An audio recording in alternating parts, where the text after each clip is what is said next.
hello, beautiful souls. Welcome, welcome. I believe we are always healing from something.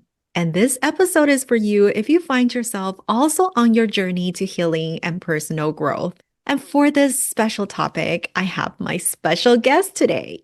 My special guest today is Jennifer Joy Jimenez, who is the visionary co-founder and director of the Health and Well-being Division at the Brave Thinking Institute. Jennifer has dedicated over 2 decades to empowering the well-being of individuals across the globe, especially with her world-renowned dance modality.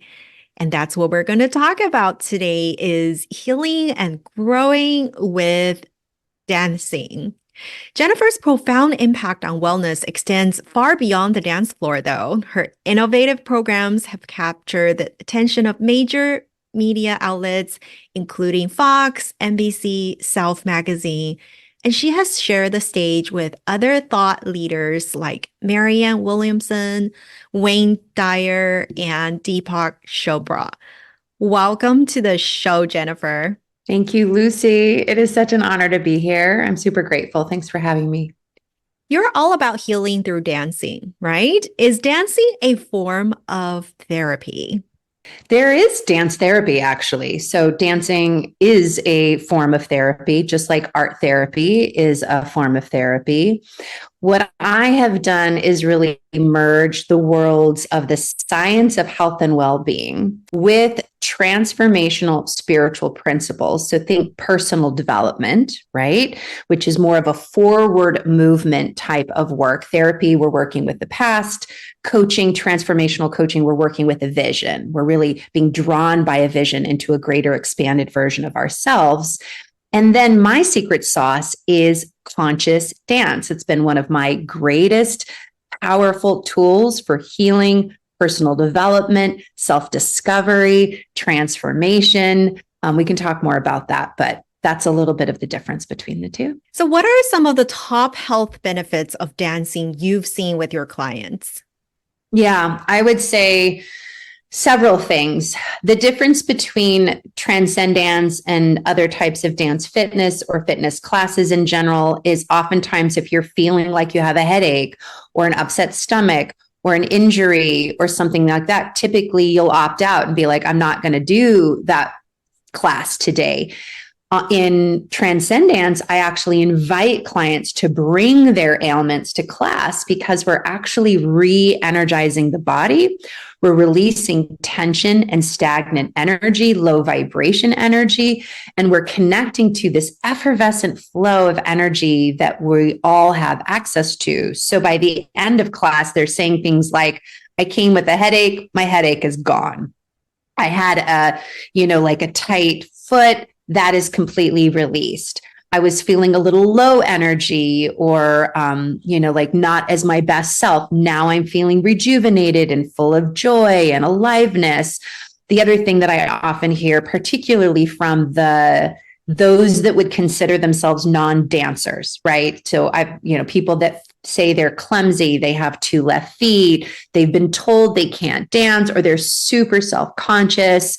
This modality unlocks that uninhibited, confident, free being without alcohol, without drugs, without having to be at a wedding. You know what I mean? Like they all of a sudden they come alive and they feel seen, acknowledged, they feel safe in this environment. And they find this ability to really move and become more embodied. Like if you're that self-conscious and you've been told all your life, oh, don't dance, you actually kind of rise above your body. And what I often hear from those clients is they feel clumsy, like they bump into things, they trip over things. It's because they're not actually grounded in their body.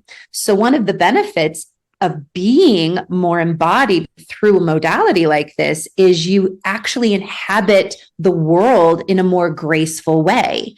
You move fluidly and you have spatial awareness is what I would call it. So And then, I mean, I could go on and on. There's new science actually about bone density health, as well as the ability to retain muscle. You would think weight training would score the highest. They're actually finding that dance, because there's different movements going on in the body at all times, the twitch muscles, right? There's fast twitch and slow twitch muscles, actually help retain and sustain muscle mass above and beyond resistance training in some of these studies in the UK. So, I mean, it's balance, cardiovascular health, mental health, physical health. I mean, the list is incredibly long in terms of the health benefits of dance. It's amazing.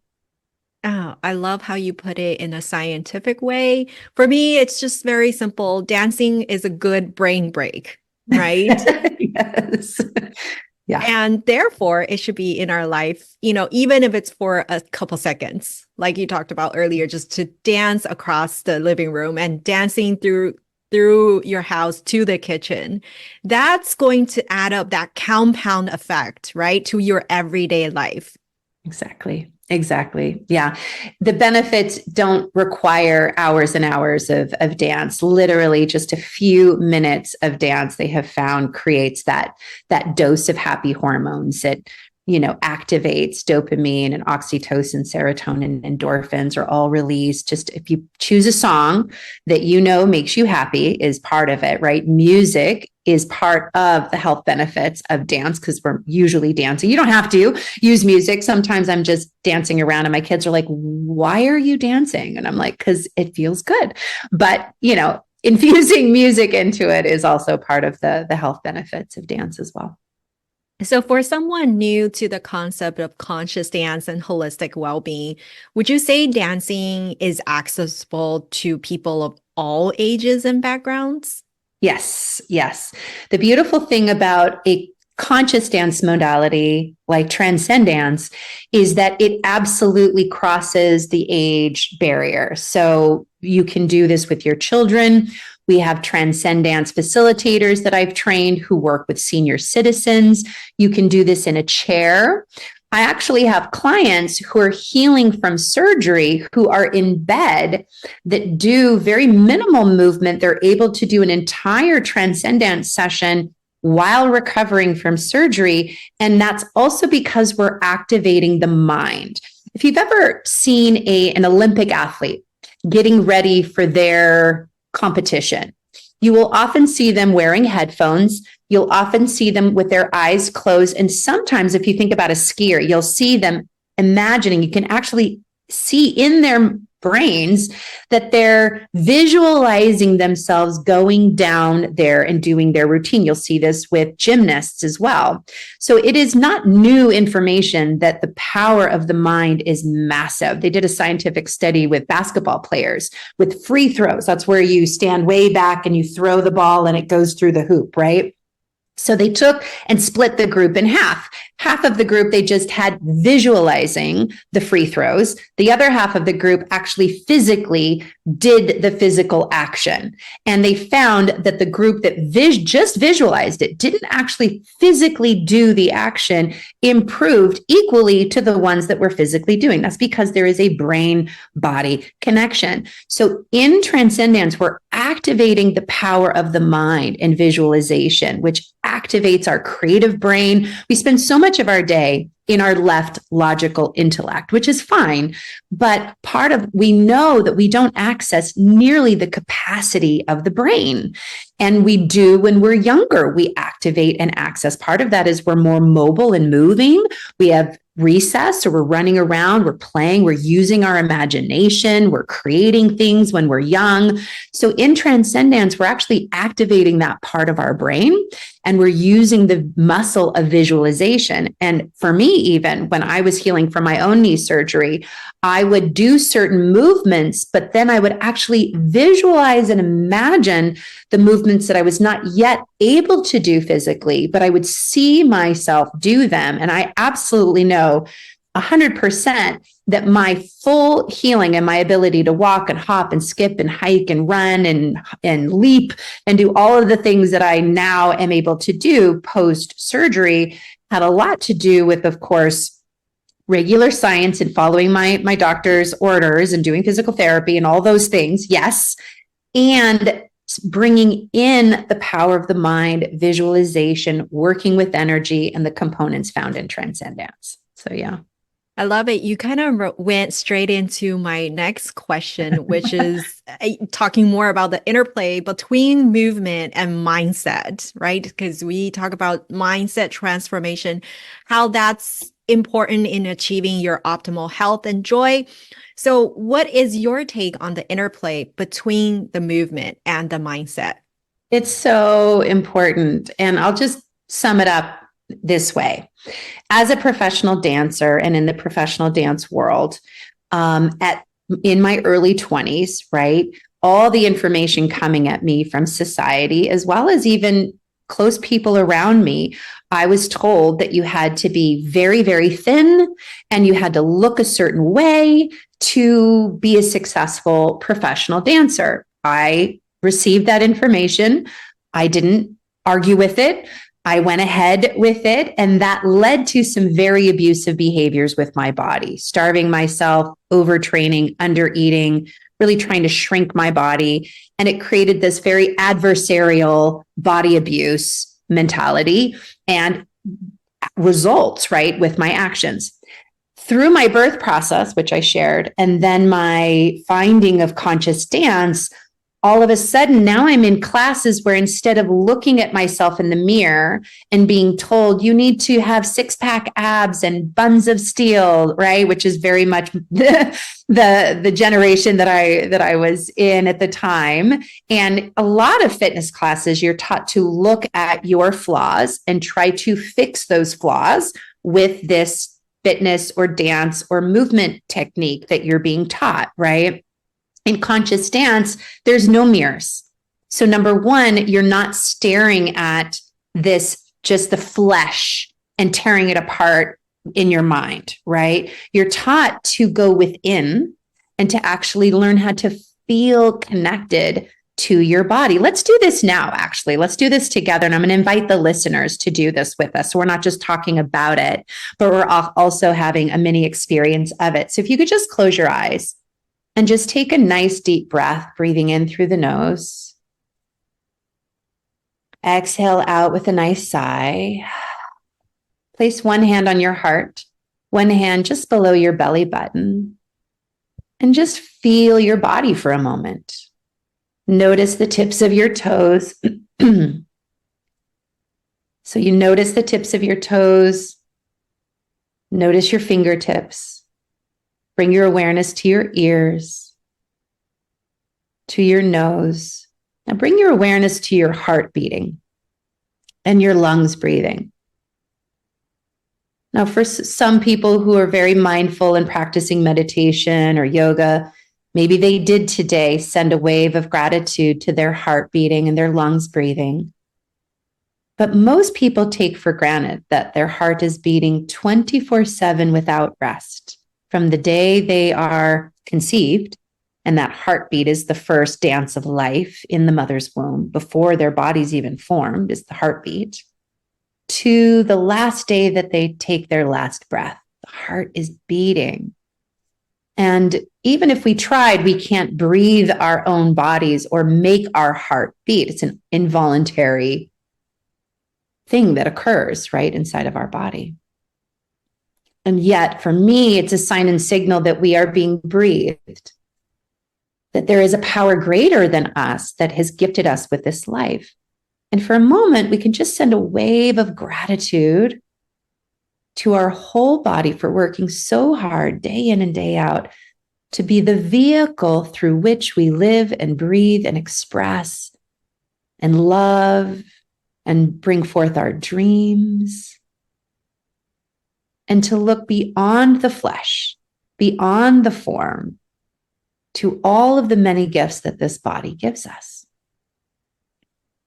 The gift of loving, the gift of eyesight, smell, hearing, taste, touch. If your body works, well, let me say it this way, the ways your body is working, we're grateful for that, right? We're grateful for all the ways our body is working. And then we allow our eyes to gently open. So just a few minutes, right, of going within. That's one of the biggest differences in conscious dance is it's an inner world, right? You're moving from the inside out. There's this body wisdom that when I let go of the left brain and all of the ways I've been taught to move, and I learn to really come into this inner world where there's a part of me that it's the higher self versus the human self, right? So when I activate conscious dance, I'm allowing my higher self to move the human self. And to quote Gabrielle Roth, when you put the body in motion, the psyche heals. It's such a powerful, powerful practice. So through this, I was able to heal my body abuser, so to speak, right? That inner overactive inner critic. And I was able to install like an operating system. When you think about kind of rebooting your computer's operating system, I literally had to pull the weeds of all of the limiting beliefs and disempowering messages that I received for many, many years about my body. I'm more of a curvy woman, and embrace that this is how God made me and there's nothing wrong with me. And that actually, as I just eat healthy, find beautiful, fun ways to move my body and love my body's loving me. My body's meeting me with this love. I am so much happier. I have so much more energy. I have more energy today, and I'm almost 50. I just turned 49 than I did when I was in my mid 20s. I am living a life of my dreams and really helping other people heal the disconnect, heal those disempowering messages that they received as well, and find a different way of moving their body that is loving and supportive. I love that. And I completely resonate with what you just said, because I'm in my 40s too, and I feel so much better than in my 20s and 30s. Oh my goodness, it's because we are replacing our disempowering beliefs with high vibrational thoughts. And for you, it was being a curvy woman. For me, it was something different, but everyone has disempowering beliefs. Just, it's possible, right? Beautiful, Jennifer. What is your favorite quote that you go by in life? Oh, I love it. So my favorite quote is by Martha Graham, and it is, "There is a vitality, a life force, and energy, a quickening that is translated through you into action. And because there is only one of you in all time, this expression is unique. And if you block it, it will never exist through any other medium and will be lost." Beautifully said. Thank you so much for sharing. Everyone, if you've enjoyed this powerful exercise and wisdom from Jennifer, check out a Brave Thinking Institute, and it will be linked in the show notes. Thank you. Beautiful. Thank you so much for having me.